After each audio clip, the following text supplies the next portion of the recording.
I'd like to tell you a story I've had an experience with cow butchery on a farm. We're all planning to go out to the farm, and I wanted to join in. Really wanted to go. Why? I'm curious about cow butchery. I saw chicken and pig butchery. Parents were going, and I was super excited to join in all night. And school came, and I told them I was sick, and they said, fine, I could go.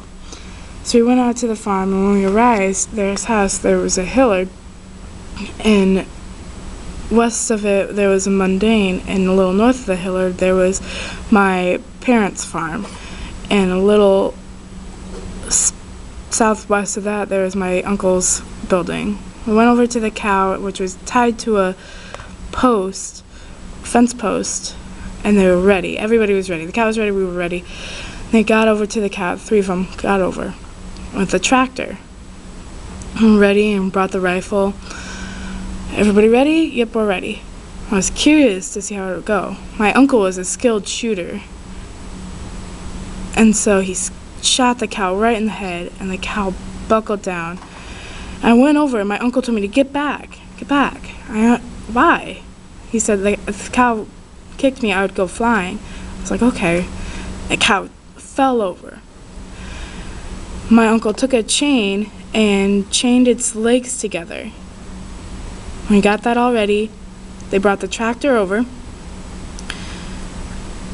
and they lifted the chain. They tied the chain to the tractor and lifted the cow up. The cow started bouncing all over. I was like, wow, he wasn't kidding. The cow could kick me and I would go flying. Still bouncing. So we went over to the pig pen, and we cut open the cow, and all of the insides, the intestines, everything just came out. It was a huge pile, and there was this sack, it looked like a balloon. We drove away with the cow, and we left all the pile there so that the pigs could eat it eventually. Went far enough away so that the smell wouldn't distract us, and they were ready.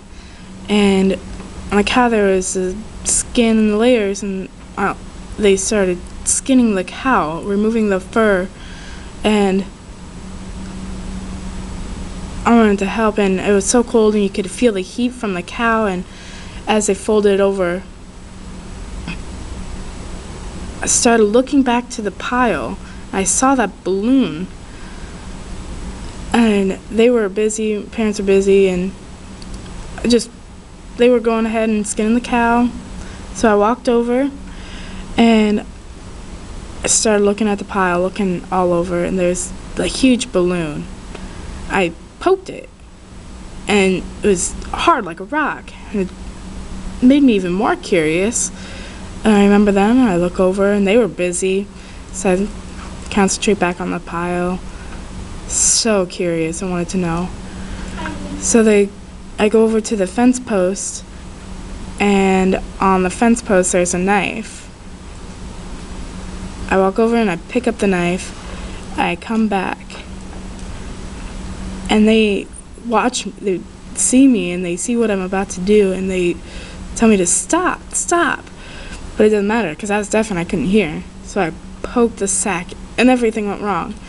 It started to deflate, and everything went in my nose, and it smelled like poop.